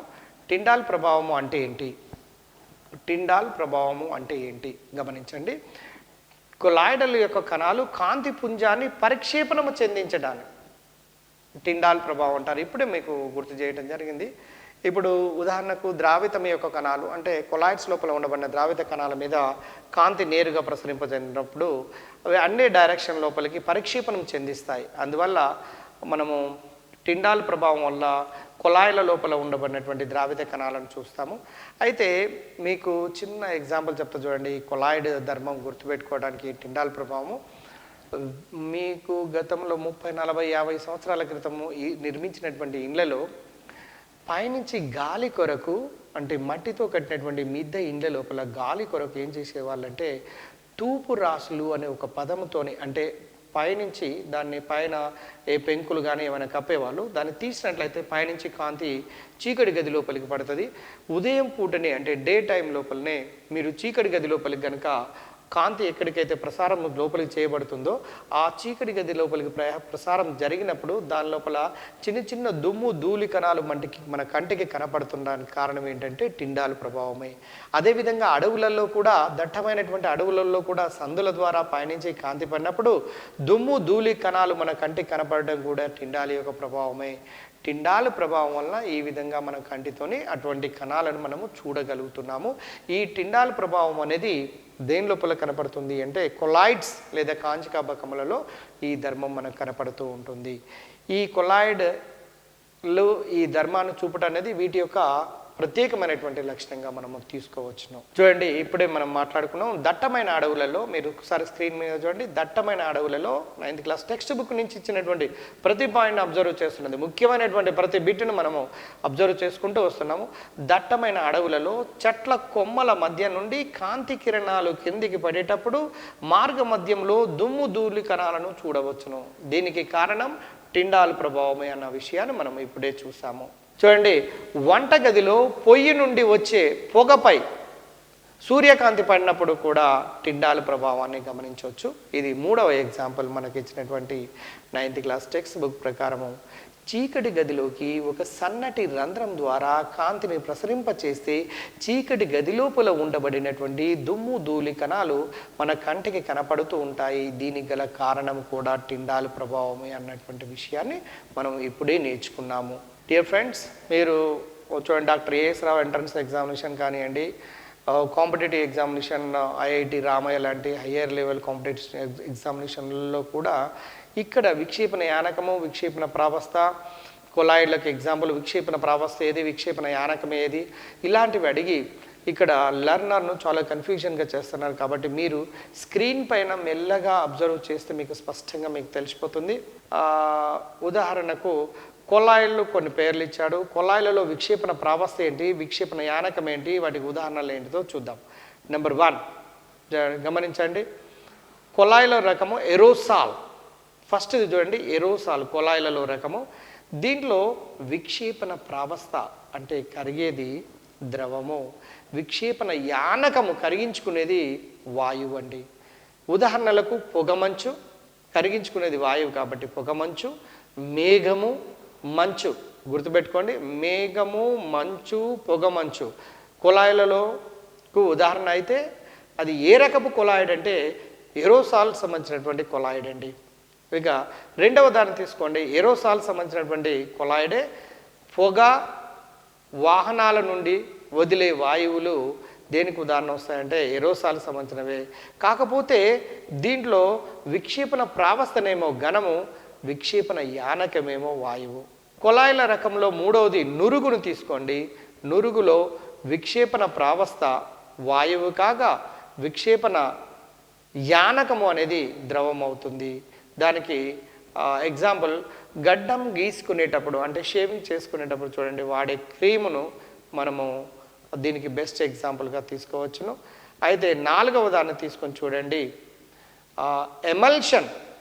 ఎమల్షన్లలో అసలు ఎమల్షన్ అంటే ఏంటిది అంటే మీరు ఒకటి గమనించండి, రెండు ద్రవ పదార్థాల యొక్క అమిశ్రమణీయ ద్రవ పదార్థాల యొక్క మిశ్రమాన్ని ఎమల్షన్ అంటారండి. The best example kerosene plus water, అది ఎమల్షన్. ఎందుకు అంటే కిరోసిన్ వాటర్ 80% ఎప్పుడు కూడా కరగదు. కిరోసిన్ కర్బన పదార్థం అయితే వాటర్ ఏమో కర్బన పదార్థం అవుతుంది. కాబట్టి లైక్ డిజాల్వ్ లైక్ అనే ప్రిన్సిపల్ మీద దాన్ని బేస్ చేసుకున్నట్లయితే ఒక దాంట్లో ఇవి కరగవన్నటువంటి విషయం మనకు తెలిసింది. ఎమల్షన్లో చెప్పండి, విక్షేపణ ప్రావస్థ అంటే కరిగేది ద్రవము, విక్షేపణ యానకము కూడా ద్రవమే. ఇక్కడ రెండు ద్రవ పదార్థాలే కాబట్టి దానికి ఎమల్షన్కు ఉదాహరణ పాలు, నెక్స్ట్ ముఖానికి రాసుకునే క్రీములన్నింటినీ కూడా ది ఎమల్షన్ కిందికి మనము ఎగ్జాంపుల్గా తీసుకోవచ్చు. Next sol. సోల్లో విక్షేపణ ప్రావస్థనేమో ఘనము, విక్షేపణ యానకమేమో ద్రవము. అటువంటి దాన్ని ఏమంటారంటే సోల్ అంటారు. దీనికి మిల్క్ ఆఫ్ మెగ్నీషియా మరియు బురద లాంటి వాటిని ఎగ్జాంపుల్గా తీసుకుంటాము. నురుగును మనం ఇప్పుడు చూసాము. తర్వాత జెల్ను తీసుకోండి. జెల్ లోపల విక్షేపణ ప్రావస్థనేమో కరిగేదేమో ద్రవము, విక్షేపణ యానకమేమో ఘనము. మీరు దానికి ఎగ్జాంపుల్ జెల్స్ వెన్న, జున్ను, జెల్లీ, ఇప్పుడు కాల్గేట్ జెల్, క్లోజప్ జెల్స్ వస్తాయి చూడండి. అందులో ఘన పదార్థం ఏమో ద్రావణి, ద్రవ పదార్థం ఏమో ద్రావితం అండి. అందువల్లనే బ్రష్ పైన ఆ పదార్థాన్ని మనం పెట్టినట్లయితే అదేవిధంగా నిలకడగా ఉంటుంది. ఈ విధంగా మనము వివిధ రకాలైనటువంటి కొలాయిలలో రకాలు, దాంట్లో విక్షేపణ ప్రావస్థలు, విక్షేపణ యానకాలేంటి, ఏ కొలాయిడ్ రకానికి ఏ ఎగ్జాంపుల్స్ అనేవి ఉన్నది. కాబట్టి ఈ ఏరియా నుండి సాధారణంగా బిడ్ అడుగుతున్నారు కాబట్టి మీరు స్పష్టంగా మెల్లగా జాగ్రత్తగా చదివి గుర్తుంచుకోవాల్సినటువంటి అవసరము ఎంతైనా ఉన్నది. డియర్ ఫ్రెండ్స్, మీరు అబ్జర్వ్ చేస్తున్నారు కదా, పదార్థం మన చుట్టూ ఉండబడినటువంటి పదార్థము శుద్ధమేనా అనే యూనిట్ నుంచి మనం చదువుతున్నాము. అయితే ఇక్కడ మనం గమనించాల్సింది మిశ్రమంలోని అణుఘటకాలను వేరు చేయుట. అఫ్ కోర్స్ మనం ఈ టాపిక్నే క్లియర్గా స్పష్టంగా ముందు క్లాసులలో 6th, 7th మనం చదువుకుంటాం. ఇది ధారావాహికగా మెల్లగా జాగ్రత్తగా చూస్తూ, వాచ్ చేస్తూ, రాస్తూ, చదువుతూ, ఆ తర్వాత టెక్స్ట్ బుక్ను మళ్ళీ ఒకసారి చదువుతూ పోయినట్లయితేనే మనము సక్సెస్ రేటు ఎక్కువగా ఉంటుంది. ఎందుకంటే ఇది పోటీ ప్రపంచం కాబట్టి చాలా జాగ్రత్తగా మెల్లగా మన మైండ్ లోపల ఫిక్స్ అయింది అనేంత వరకు అవసరమైన పద్ధతి కాడ లింక్ పద్ధతిని ఉపయోగించి మెమరీ లోపల పెట్టడానికి ట్రై చేయండి. ఈ లింక్ పద్ధతిని ఎలా గుర్తుపెట్టుకోవాలనేది రాబోయే క్లాసులలో కొన్ని క్లాసుల ద్వారా మీకు స్పష్టంగా గుర్తుపెట్టుకునే విధానాన్ని కూడా మీకు మెమరీ లోపల ఎలా ఉండాలో విధానాన్ని కూడా మీకు నేర్పించడానికి ప్రయత్నం చేస్తాను. అయితే ఇక్కడ మిశ్రమం లోపల ఉండబడిన అణుఘటకాలను వేరు చేయటం. నెంబర్ 1 కర్పూరము, నాఫ్థలిన్, అమోనియా క్లోరైడ్, ఈ 3 ఇచ్చాడండి. అయోడిన్ కూడా ఉంటుంది, అది జనరల్గా, అది ఇక్కడ మనకు మెన్షన్ చేయలేదు. పాత బుక్లలో ఉండేది ఇది అయోడిన్ అనేది. కర్పూరము, నాఫ్థలిన్, అమోనియం క్లోరైడ్, అయోడిన్, ఈ 4 రకాల పదార్థాలు కూడా ఉత్పతనము చెందగలుగుతాయి. మీ అందరికీ తెలుసు ఉత్పతనము అంటే ఏదైనా పదార్థాన్ని టేబుల్ మీద మనం నాఫ్థలిన్ ఉండలు ఉంచితే డైరెక్ట్గా వాయువుగా మారుతుందండి. దాన్ని అలా మారటాన్ని ఘనము ద్రవంగా మారకుండా వాయువుగా మారినట్లయితే దాన్ని ఉత్పతనము అంటారన్న విషయం మీ అందరికీ తెలిసిందే. ఇటువంటి వాటిని ఉత్పతనము చెందే పదార్థాలు అంటారు. ఇవి ఉత్పతన ప్రక్రియ ద్వారా వేరు చేస్తారన్న విషయాన్ని మనం గతంలోనే నేర్చుకోవటం జరిగింది. అయితే ఇంకొక పాయింట్ ఏంటంటే మన టెక్స్ట్ బుక్లో ఇచ్చినటువంటి అంశము ఉత్పతనం ద్వారా ఉప్పు అమ్మోనియం క్లోరైడ్ల మిశ్రమాన్ని మనం వేరు చేయొచ్చు. ఎందుకంటే ఉప్పు అమ్మోనియం క్లోరైడ్ రెండింటిని కనుక కలిసి ఉంటే అటువంటి మిశ్రమాన్ని వేడి చేసినట్టయితే అమ్మోనియం క్లోరైడ్ ఆవిరి రూపం లోపలికి మారుతుంది. కాబట్టి ఆవిరి రూపంలో మారిన అమ్మోనియం క్లోరైడ్ను మళ్ళీ చల్లార్చినట్లయితే అమ్మోనియం క్లోరైడ్ సంబంధించినటువంటి పదార్థం ఏర్పడుతుంది. ఆ విధంగా ఉప్పు నుంచి మనము సపరేట్ చేసుకోవచ్చు. చాలా సులభమైన పద్ధతులండి ఇవి. చిన్న క్లాసులలో స్పష్టంగా మనం వాటిని చూడటం జరిగింది. కాబట్టి మనం అవలీలగా ఇక్కడ ఈ ఏరియాలో ఏ క్వశ్చన్ ఇచ్చినా కూడా ఆన్సర్ చేయడానికి అవకాశం ఉంటుంది. చూడండి, మీరు ఇది గమనించే ఉండొచ్చు, సిరా అనేది ఒక మిశ్రమమే. మనము పెన్నులలో పూసే ఇంక్ ఉన్న చూడండి, సిరా అంటారు దాన్ని, ఇంక్ అంటాము దాన్ని. అది ఒక మిశ్రమమే. ఇది ద్రావణి ద్రావితముల యొక్క కలయిక వలన ఏర్పడిన మిశ్రమం అండి. దాంట్లో చాలా రకాల అనుఘటకములను కలిగి ఉంటుంది. చిన్న ఎగ్జాంపుల్, ఒక గాజు బీకర్లో గమనించండి, ఒక గాజు బీకర్లో కొంతవరకు నీరు తీసుకొని దాని పైభాగంలో ఒక వాచ్ గ్లాసును ఉంచి దానిలో కొంత సిరాను ఉంచి బీకరును గనక వేడి చేస్తే సిరాలోని నీరు ఎగిరిపోయి చివరకు రంగు మాత్రమే మిగిలి ఉంటుంది. ఇటువంటి రంగులను విడదీయటానికి ఉపయోగించే పద్ధతిని క్రోమటోగ్రఫీ అంటారు. క్రోమటోగ్రఫీ అనేది ఒక ఆధునికమైనటువంటి పద్ధతి. ఈ ఆధునికమైనటువంటి పద్ధతి ద్వారా అతి సూక్ష్మ పరిమాణంలో కలిసి ఉన్నటువంటి ద్రవ పదార్థాల మిశ్రమం కావచ్చు, లేదా వివిధ అనుఘటకాల మిశ్రమం అతి సూక్ష్మ లోపల కలిసి ఉన్నప్పటికీ కూడా వాటిని అధిశోషణం అనే ఒక ప్రక్రియను ఆధారంగా చేసుకొని, క్రోమటోగ్రఫీ అనే ఒక ఆధునికమైనటువంటి పద్ధతిని ఆధారంగా చేసుకొని మనం వాటిని వేరు చేస్తూ ఉంటాము. ఉదాహరణకు మనకి ఇచ్చినటువంటి అంశాల్లో ఒక ద బెస్ట్ ఎగ్జాంపుల్, మొక్కలలో పుష్పములలో గల వర్ణకాలను, అంటే పిగమెంట్స్ అంటారండి ఇంగ్లీష్లో, పిగమెంట్స్, వాటిని వేరు చేయడానికి ఉపయోగిస్తున్నటువంటి పద్ధతి పేరు క్రోమటోగ్రఫీ. కాబట్టి క్రోమటోగ్రఫీ గురించి కొంత పేపర్ క్రోమటోగ్రఫీ అని, థిన్ లేయర్ క్రోమటోగ్రఫీ అని చాలా రకాల క్రోమటోగ్రఫీ పద్ధతులు ఉన్నవి.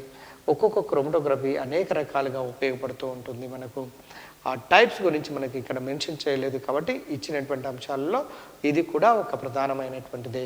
డియర్ ఫ్రెండ్స్, మీరు నీరు ఎగిరే ప్రక్రియ గురించి పై భాగంలో మీకు స్క్రీన్ మీద మొత్తం ఎక్స్పెరిమెంట్ వెరీ క్లియర్గా నీరు, బీకరు, సిరా, తర్వాత వాచ్ గ్లాస్ అన్నీ కూడా మీకు స్పష్టంగా కనపడుతున్నది.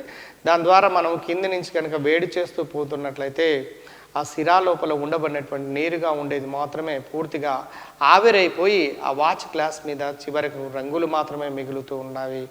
అంటే ఎగిరే ప్రక్రియ వలన నీరు మొత్తము కూడా బాష్పంగా మారుతుందని తెలియచేయడానికి ఈ ఎక్స్పెరిమెంట్ ద్వారా మనకు అర్థమవుతున్నది. ఫ్రెండ్స్, మీరు గమనిస్తూనే ఉన్నారు, ఇప్పుడు కాగితం క్రోమటోగ్రఫీ, పేపర్ క్రోమటోగ్రఫీ అంటారు. సిరాలోని అనుఘటకాలను కాగితం క్రోమటోగ్రఫీ ద్వారా పరిశీలించవచ్చు. అయితే పేపర్ క్రోమటోగ్రఫీని ఉపయోగించి సిరా లోపల ఉండబడినటువంటి కాంపోనెంట్స్ని సపరేట్ చేయొచ్చు అండి. దానికి చేయాలి అంటే ఈ ఎక్స్పెరిమెంట్కి కావాల్సినటువంటివి ఏమేమి అవసరం అంటే, ఒక బీకరు, 2 దీర్ఘ చతురస్రాకారపు వడబోత కాగితము, బీకరు, దీర్ఘ చతురస్రాకారపు వడబోత కాగితము, 3 నలుపు రంగు మార్కర్ పెన్, 4 నీరు, తర్వాత 5వది లాస్ట్ది ఏంటంటే పెన్సిల్, నెక్స్ట్ సెల్లో టేప్ లాంటి మనకు ఈ పేపర్ క్రోమటోగ్రఫీ లోపల ఉపయోగపడుతూ ఉంటుంటాయి. సిరాలో ఉన్నటువంటి అనుఘటకాలను ఏ విధంగా వేరు చేస్తున్నారో మీరు స్క్రీన్ పైన చాలా స్పష్టంగా మీరు గమనించవచ్చు. పెన్సిల్ పై భాగంలో ఉన్నది, నెక్స్ట్ వడబోత కాగితం మధ్య భాగంలో కనపడుతున్నది, మార్కర్తో గీచినటువంటి గీత చూడండి, గమనించండి ఇది. తర్వాత పైన పెన్సిల్, దాని కింది భాగంలో సెల్లో టేప్ ద్వారా దాన్ని అతికిస్తున్నాము. నెక్స్ట్ ఇది కింది భాగంలో ఉన్నటువంటిది ఏంటంటే బీకర్. ఇప్పుడు దీన్ని అబ్జర్వ్ చేయండి, బాగా ఈ పటాన్ని అబ్జర్వ్ చేస్తే మీకు తెలిసిపోతుంది అందులో ఏం జరుగుతుంది అనే విషయము. చూడండి డియర్ ఫ్రెండ్స్, ఈ విధానంలో వడబోత కాగితము పటంలో చూపిన విధంగా అమర్చి, పటంలో ఎట్లయితే చూసారో దాంట్లో విధంగా వడబోత కాగితాన్ని అమర్చి దాని పై భాగంలో ఒక మార్కర్తోని గీతను గీయాలి. దాని పై భాగంలో ఒక మార్కర్తో గీతను గీచిన గీతను నీటికి అంటుకోకుండా చూడాలి. ఇది చాలా ముఖ్యమైనదండి. గీచిన గీతను నీటికి అంటుకోకుండా చూసి 5 నిమిషాల తర్వాత వడబోత కాగితాన్ని పరిశీలించండి, మీకే అర్థమవుతుంది ఈ పేపర్ క్రోమటోగ్రఫీ.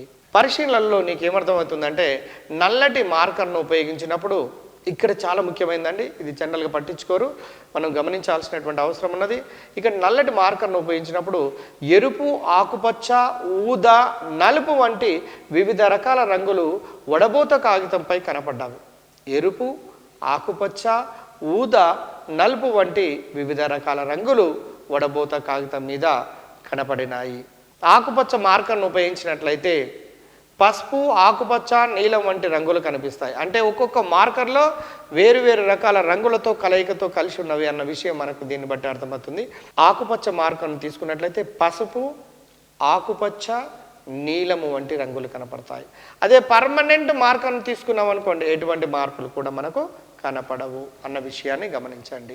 మిశ్రమణీయ, అమిశ్రమణీయ ద్రవాలను వేరు చేయటం ఎలా? మిశ్రమణీయమైనటువంటి ద్రవాలను ఎట్లా వేరు చేయాలి, అమిశ్రమణీయమైనటువంటి పదార్థాలను అటువంటి ద్రావణాలను ఏ విధంగా వేరు చేయాలనేది మనకు ఈ 9th క్లాస్ సిలబస్లో ఇచ్చారు. గతం లోపల కూడా వివిధ అనుఘటకాలను ఏ పద్ధతుల ద్వారా వేరు చేయాలో సుమారుగా 11 రకాల పద్ధతులను మనం తెలుసుకోవటం జరిగింది.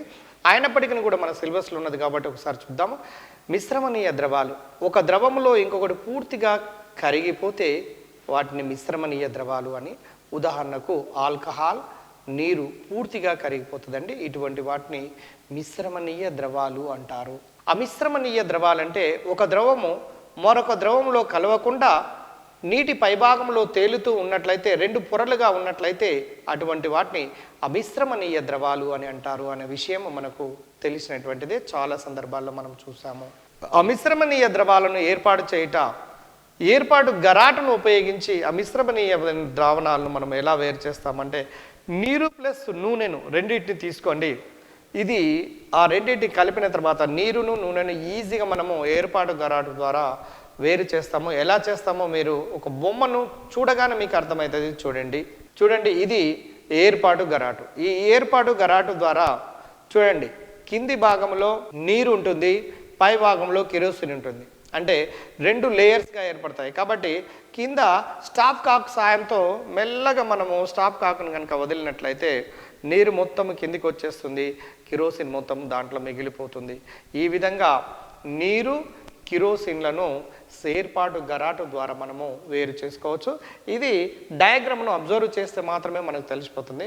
ఎందుకంటే రెండు అమిశ్రమణీయమైనటువంటి పదార్థాలు కాబట్టి సాంద్రత తక్కువ ఉన్నది పైన తేలుతుంది, సాంద్రత ఎక్కువ ఉన్నది కింద తేలుతుంది. కాబట్టి ఈ విధంగా మనం సులభంగా వేరు చేయడానికి అవకాశం ఉంటుంది.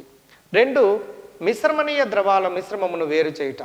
చూడండి, మిశ్రమణీయ ద్రవాలను స్వేదనము, అంశిక స్వేదనము అనే ప్రక్రియలను ఆధారంగా చేసుకొని వేరు చేస్తారండి. మీకు చెప్పాను, రెండు ద్రవ పదార్థాల మిశ్రమాన్ని వేడి చేసి వేరు చేసే ప్రక్రియను స్వేదనము అంటారు. అయితే ఈ స్వేదనము అనే ప్రక్రియను అంశిక స్వేదనానికి మధ్యన డిఫరెన్స్ మనం గతంలో చూడటం జరిగింది. అంశిక స్వేదనంలోనేమో తీసుకున్న రెండు ద్రవ పదార్థాల యొక్క బాష్పీభవన ఉష్ణోగ్రతల్లో వ్యత్యాసం 25 డిగ్రీల సెంటీగ్రేడ్ కంటే తక్కువ ఉంటే స్వేదనములో ఎక్కువ ఉంటుంది. అంతే తేడా. మనకు ఆ తేడాను బట్టి మనము ఆ ద్రావణంలో కలిగి ఉన్న అణుఘటకాలను వేరు చేస్తూ ఉంటాము. చూడండి డియర్ ఫ్రెండ్స్, స్వేదన ప్రక్రియ ద్వారా ఎసిటోన్, నీటిని మిశ్రమాన్ని వేరు చేయొచ్చు. ఎసిటోను ఒక కర్బన పదార్థము, నీరు అకర్బన పదార్థము, ఈ రెండింటిని కలిసి ఉన్నట్లయితే ఆ రెండింటి యొక్క బాష్పీభవన ఉష్ణోగ్రతలో వేరువేరుగా ఉంటుంది. కాబట్టి మనము బున్సెన్ జ్వాల ద్వారా ఎసిటోన్ ప్లస్ నీరుని కలిసి ఉన్న మిశ్రమాన్ని ఒక రౌండ్ బాటమ్ ఫ్లాస్క్లో తీసుకొని మనం వేడి చేసినట్లయితే మీరు గమనించండి, తొందరగా తక్కువ బాష్పీభవన ఉష్ణోగ్రత కలిగినది మామూలుగా వాహక నాళము గుండా వాయువుగా మారి నెక్స్ట్ ఇంకొక పాత్ర లోపలికి నీటి కండెన్సర్ వలన అది చల్లబడి చివరికి ద్రవ రూపం లోపల వేరవుతుంది. ఈ విధంగా స్వేదన ప్రక్రియను ఉపయోగించి ఎసిటోన్ మరియు నీటిను మనము విడగొడుతూ వస్తుంటుంటాము లేదా సపరేట్ చేస్తూ ఉంటాము. చూడండి డియర్ ఫ్రెండ్స్, అంశిక స్వేదనము, స్వేదన ప్రక్రియల ద్వారా ఈ రెండు ప్రక్రియల వలన ఒక్కసారి గమనించండి, గాలి లోపల ఉండబడినటువంటి వివిధ అణుఘటకాలను ఏ విధంగా చేస్తారో అనే దాని మీద ఇక్కడ చాలా ముఖ్యమైన వింటుందండి. చాలా ఎంత కేర్ఫుల్గా వింటే మీకు అంత ఉపయోగం ఉంటుంది. గాలిపై పీడనాన్ని కలగచేస్తూ లేదా పెంచుతూ ఉష్ణోగ్రతలను తగ్గించటం వలన అప్పుడు గాలి వాయు స్థితి లోపల ఉండబడిన గాలి ద్రవ రూపం లోపలికి వస్తుంది. ద్రవ రూపం లోపల ఉండబడిన గాలిని స్వేదన గది లోపలికి పంపి కాస్త స్వల్పంగా వేడి చేసినట్లయితే వేరువేరు ఉష్ణోగ్రతల వద్ద వేరువేరు వాతావరణం లోపల ఉండబడినటువంటి వాయువులు బయటికి వెలువడుతుంటాయండి. ఇది ఎన్నో సందర్భాల్లో కాంపిటేటివ్ ఎగ్జామినేషన్ లోపల ఇవ్వటం జరిగింది. కాబట్టి చూడండి డియర్ ఫ్రెండ్స్, ఇక్కడ ఆక్సిజన్, ఆర్గాన్, నైట్రోజన్ మూడిటి యొక్క ద్రవీభవనములు గాలిలో ఘన పరిమాణ శాతాలు ఇచ్చాడు. ఆక్సిజన్ 20.9, ఆర్గాన్ 0.9, అదే నైట్రోజన్ 78.1. అయితే వీటి యొక్క ద్రవీభవనము ఫ్రెండ్స్ మీరు గమనిస్తూనే ఉన్నారు. ఈ మనము అంశిక స్వేదన ప్రక్రియలను ఆధారంగా చేసుకొని మనం వాయువులను విడదీసే విషయాన్ని గురించి గమనిస్తున్నాం. మీరు పటంలో లేదా స్క్రీన్ మీద గమనించవచ్చు. ఆక్సిజన్ ద్రవీభవన ఉష్ణోగ్రత, ఆర్గాన్ ద్రవీభవన ఉష్ణోగ్రత, నైట్రోజన్ ద్రవీభవన ఉష్ణోగ్రత వేరు ఉష్ణోగ్రతలను ఇవ్వడం జరిగినది. అయితే ఆ ఉష్ణోగ్రతలను బేస్ చేసుకొని మనము ఆక్సిజన్ను, ఆర్గాన్ను, నైట్రోజన్ను మూడింటిని కూడా వేరు చేయడానికి అవకాశం ఉంటుంది. వాతావరణంలో ఎక్కువ పరిమాణం లోపల ఉండబడినటువంటి వాయువు పేరు గతంలో డిఎస్లో అడిగినటువంటిదే 78%. నెక్స్ట్ CO2 యొక్క పరిమాణం 0.02 నుంచి 0.03 వరకు CO2 పరిమాణం ఉంటుంది. ఆక్సిజన్ ఏమో అప్రాక్సిమేట్లీ 21% వరకు ఉంటుంది. అది మీకు తెలిసినటువంటి విషయమే. అయితే మనకు గాలిలోని ఆక్సిజన్ను వేరుపరచాలంటే వాటిలోని వివిధ అణుఘటకాలను వేరు చేయాలి. చేసినప్పుడు మాత్రమే మనం గాలి లోపల ఉండబడిన ఆక్సిజన్ను వేరు చేయగలుగుతాము. డియర్ ఫ్రెండ్స్, మీకు అర్థమయ్యే ఉండొచ్చు మన చుట్టూ ఉన్న పదార్థం శుద్ధమేనా అనే చాప్టర్లో 9th క్లాస్